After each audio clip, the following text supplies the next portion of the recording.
Bonjour. Bonsoir tout le monde. Tout dépendant de l'endroit où est-ce que vous allez me regarder et m'écouter. On va acheter des micros un petit peu. Hein? Ce micro-là, c'est supposé que le son va être meilleur. De toute façon, il semble qu'il n'y a pas de bruit de fond. Et comment je pourrais dire, la sonorité est vraiment, l'acoustique du son est meilleure. Et puis, je l'ai testé quand même. Alors, le sujet de ce soir, il est relié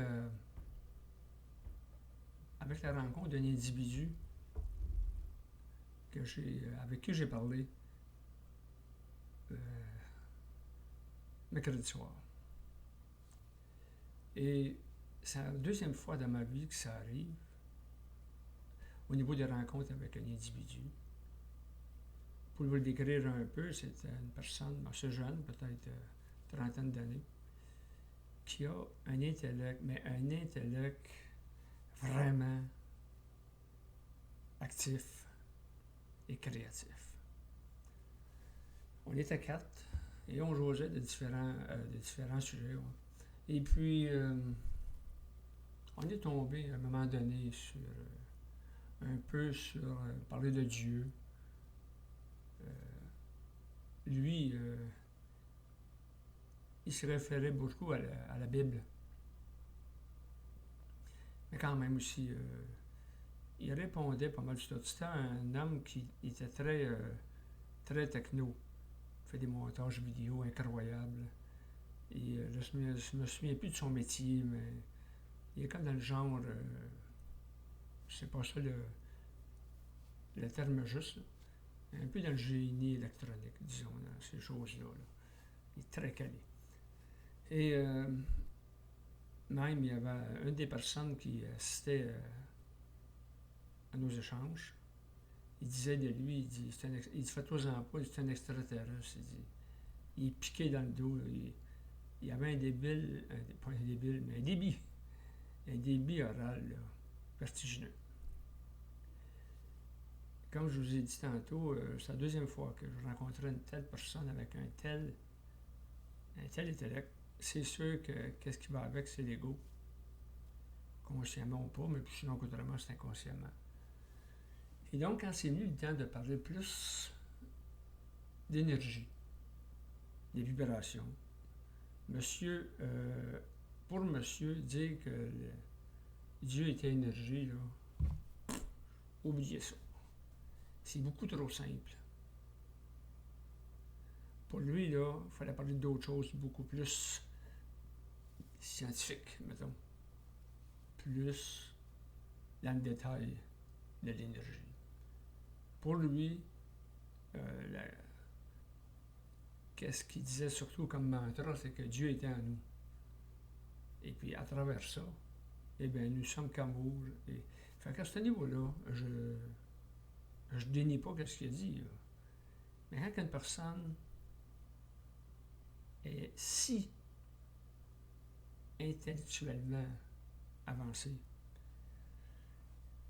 et puis qui s'en tient à dire que Dieu est en nous, qu'on est amour, puis je me souviens pas du reste, là, ça m'intéressait même pas de l'entendre de toute façon. Nécessairement parce que juste avant, il m'avait quasiment ridiculisé, à savoir que l'énergie c'était beaucoup trop simpliste, les vibrations ça n'existait pas, l'intuition ça n'existait pas. Parce qu'en autant qu'on ait Dieu en nous, ça fonctionne.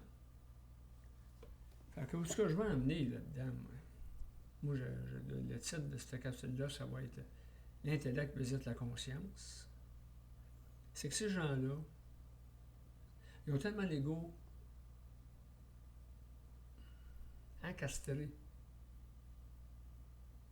puis dans leur personnalité,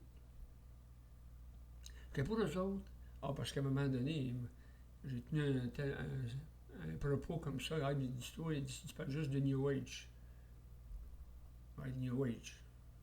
Ça le dollar sur le New Age. Je dirais que New Age, c'est un petit peu plus de contenu. Qu'est-ce que lui pense. Et alors, pour dire ça, l'intellect en tant que tel, c'est mécanique. C'est une grande capacité d'assimilation mémorielle. C'est pour ça d'ailleurs que tu as des QI élevés. Ces gens-là sont quand même intelligents, j'en doute pas. Je n'ai déjà rencontré quelques-uns, mais c'est pas des génies en tant que tels, là. Parce que celui que j'ai connu, il pouvait te manger un livre en peu de temps, quasiment mémorisé sur le champ. Il y avait des réponses quasiment à la vitesse de la lumière. Par contre, sur le plan sentimental, c'est un gros zéro. Je vous donne cet exemple-là. Ça peut être d'autres faiblesses, là, mais dans son cas, lui, c'était ça. Il n'était pas capable d'approcher une femme. Il n'était pas capable de créer un dialogue, là, mettons, pour créer une relation. Fait que le monsieur, il était capable de mémoriser un livre, mais il n'était pas capable d'approcher une femme. Timidité, manque de confiance, peu importe, personnalité trop fermée. Mais quand même, l'intellect, ça ne résout pas tout. Ça aide en fonction de ce que tu veux faire avec. Un scientifique, un médecin, tout ça, un prof, va se servir de son intellect. Puis, il faut que c'est quand même très compétent. Mais l'intellect, c'est pas lié à la conscience.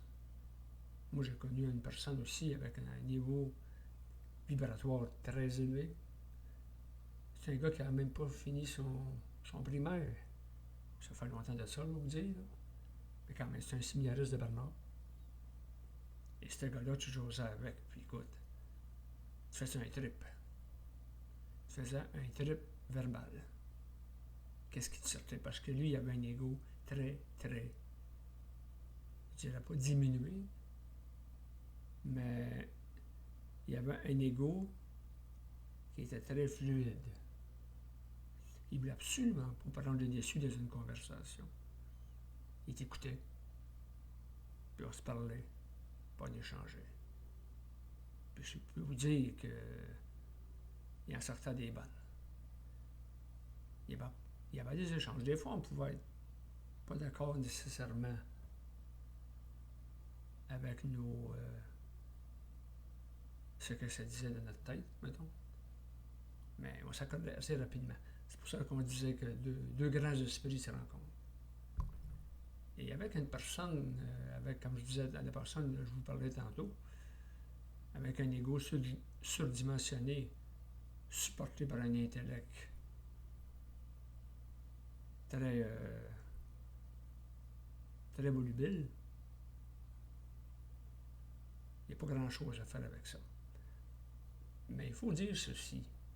On va prendre une petite gorgée d'eau, ça vous fait rire, parce qu'ici, dans ma pièce, il fait chaud.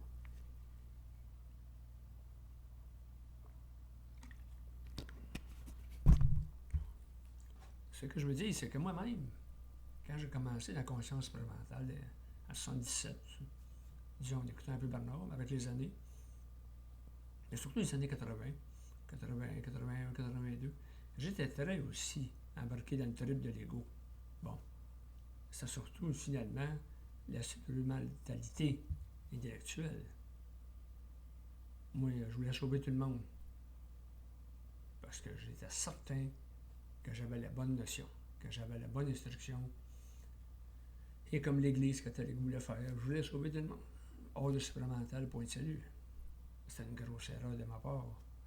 Donc j'avais beaucoup d'ego à brûler là-dedans, au fil des années. Ce qui est arrivé. Mais ça a pris quand même un bon 10 ans, c'est pas plus, peut-être 10-15 ans, avant que je modifie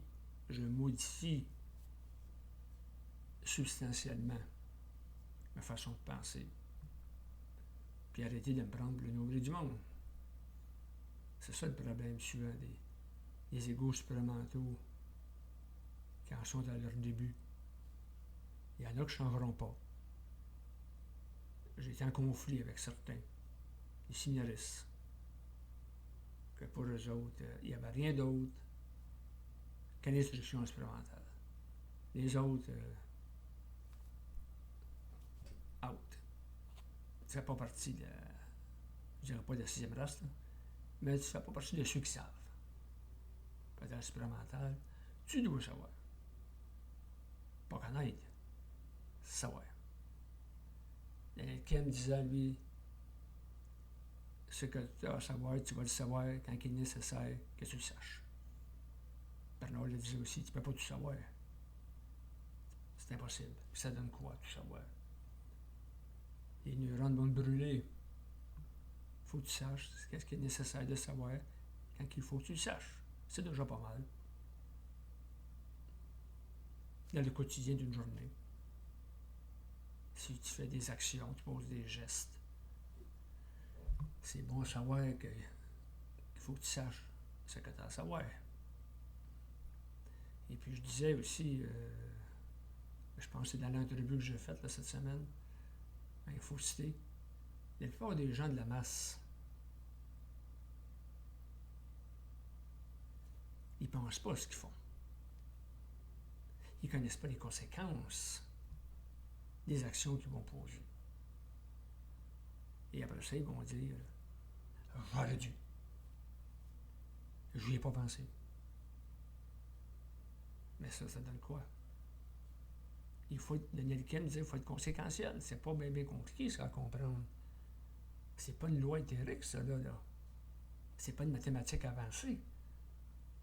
Il faut que ton ego apprenne à être conséquentiel et d'une certaine manière écologique. Écologique, ça veut dire agir dans le sens d'une intelligence qui va produire quelque chose de créatif. Avec une conséquence, admettons, minimum, dans le sens négatif du terme. Ça se peut bien que tu te trompes, même si tu fais attention. Manipulation est forte dans l'astral. Ou si c'est pas l'astral, c'est le mental qui va te tester. Petit Bernard le disait, t'es très intelligent, mais il dit l'intelligence, c'est intelligent. Ils peuvent t'en passer une petite vite. Ah, puis ça, je peux vous dire que j'ai expérimenté ça en masse depuis 20 ans. C'est bon. Ça te permet de rechausser tes souliers autrement et attacher tes cordons pour marcher mieux. Dans le fond, l'expérimental, il n'y a rien, si on ne parlera pas là, de décrire les entités systémiques, puis expliquer la réincarnation, tout ça, puis les lois, puis la science expérimentale, c'est très intéressant. Mais avant tout, il faut bien savoir qu'est-ce qu'on fait. Quelle volonté qu'on met dans nos gestes. Quelle intelligence qu'on met dans nos gestes. Une intelligence créative, pas une intelligence intellectuelle ou mémorisée. Qu'est-ce qu'on met d'amour dans nos gestes? Est-ce qu'on respecte? Oui, respecter quand ça va bien, ça va bien. Mais si tu es en chicane avec ta femme ou ton mari, est-ce que le respect va s'intégrer tout de suite? Ou ça va passer par une colère émotive? Et après, tu vas y penser. Seul dans ton coin, tu vas dire, Chris, je me suis fait avoir. Ça, c'est l'orgueil qui rentre là-dedans. Là. C'est parce que tu t'assines avec ta femme ou avec ton mari, tu te sens piégé, tu vas réagir émotionnellement. Un genre de self-défense psychologique. Le respect vient de prendre le bord. Bon, ça peut être d'autres situations aussi. L'impatience. T'attends, surtout de ce temps-là, là, alors qu'on fait des fils pour aller magasiner. Moi, c'est bien pour dire. C'est drôle parce que moi, je suis le genre de gars qui déteste attendre à la caisse. Mettons l'épicerie. Je suis pas dans le temps normal. Surtout s'il y en a un qui tamponne avec sa carte de crédit, là, puis il ne sait pas comment faire, puis bon, là, je pogne la rage. Mais là, avec les années, je m'arrange moins. Tu m'as amené. Mais là, avec ça, là aussi, avec les lignes qu'il y a à attendre avant qu'on rentre dans le magasin, ça m'a permis d'apprivoiser ce défaut d'ego que j'avais à moi, l'impatience. Puis j'étais un cas patient, mais dans d'autres domaines. J'ai été chef d'équipe à l'hôpital, j'étais très patient. Quand j'avais de quoi à dire à un employé qui était en faute, j'étais direct, mais toujours très poli, très fluide. Je n'étais pas le gars qui riait après quelqu'un. Mais j'y disais, fais attention parce que je ne pourrais pas toujours te protéger. Parce qu'il y avait des plaintes. Puis moi, je ne pouvais pas. Là, c'est moi qui mettais ma tête sur le bûcher. Mais j'étais un homme patient envers les autres. Je suis moins patient envers mes propres gestes, mettons. Mettons que je taponne après l'ordinateur, puis ça commence à bugger. Je monte assez vite. Il y a quelques objets catholiques qui revolent. Mais c'est pas correct. Faut tenir, faut se agir avant. Pas regretter après. Mais ça fait partie de mon évolution. Peut-être que vous autres c'est ça, peut-être que c'est d'autres choses. Mais c'est continu. Fait que ça pour dire qu'il y a toujours des évolutions à faire. Mais les gens, pour revenir à mon sujet initial, les gens qui ont des intellects très développés, comme le type que je vous parlais, ils ont de la misère à faire une génuflexion devant leur esprit. Ça ne compte pas. Parce que leur connaissance, pas leur savoir, leur connaissance est tellement assimilée, tellement accumulée, ça devient de la crasse. La crise de crasse. Ça s'appelle le périsprit. C'est le périsprit qui est autour de l'âme qui encrasse tout ça. J'avais un autre mot pour ça, là, mais en tout cas, il ne me revient pas. Mais c'est ça. Puis plus qu'elle te crasse, plus ta lumière ne peut pas pénétrer. À ce moment-là, ton ego, il est comme dans une panne électrique. Il est vibré. Il ne sait plus, là. Il va marcher avec une petite flashlight. C'est ça, c'est facile à comprendre. Plus difficile à appliquer. Mais la volonté n'est pas là pour rien. Votre intelligence est là. Pas l'intelligence intellectuelle, votre intelligence vibratoire, ce que vous êtes réellement. Je sais que parmi vous autres, tout le monde sait pas mal ça. Mais il faut le savoir tout le temps. Surtout dans des situations où ce savoir-là doit prendre forme. Et pas avoir à le regretter. C'est ça la conscience. Conscience, ça veut dire être conscient. Toujours savoir ce qu'on a à faire dans l'action pratiquement immédiate.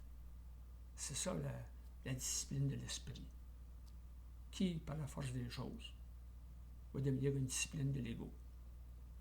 Fondamentalement, les deux vont s'appliquer. C'est le même que ça marche. Là, c'est sûr qu'à ce niveau-là, il faut faire un peu le mélange de l'âme. Parce que l'âme, c'est très bon, sauf qu'il faut la décrasser. De temps en temps. Il faut la formater. Mettre un disque dur neuf, puis partir à zéro. C'est pas grave d'avoir de la mémoire dans le sens qu'elle ne nuit pas. Une mémoire qui nuit, il faut s'en débarrasser. Pour le reste, avoir des bons souvenirs. Moi, j'ai eu des bons souvenirs de ma jeunesse, des bons moments. Des fois, je marche dehors, je m'assis sur un banc de parc, puis ça me revient dans l'esprit. Quand je me couche le soir, c'est correct. C'est un bon temps. Ça finit là. Je prends pas les mauvaises mémoires, ça, non.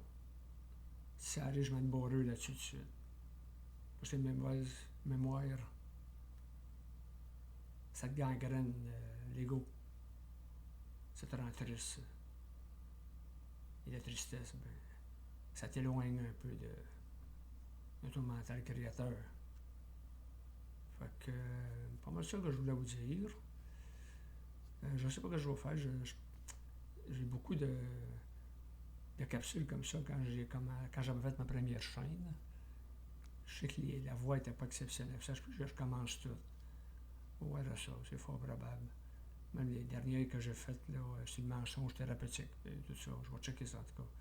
Si vous avez des questions, gênez-vous pas, les commentaires de mon groupe de Facebook. Ceux qui vont m'écouter sur YouTube, c'est pareil. Gênez-vous pas pour vous abonner.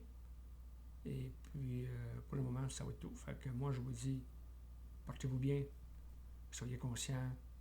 On se dit à la prochaine. Bonsoir.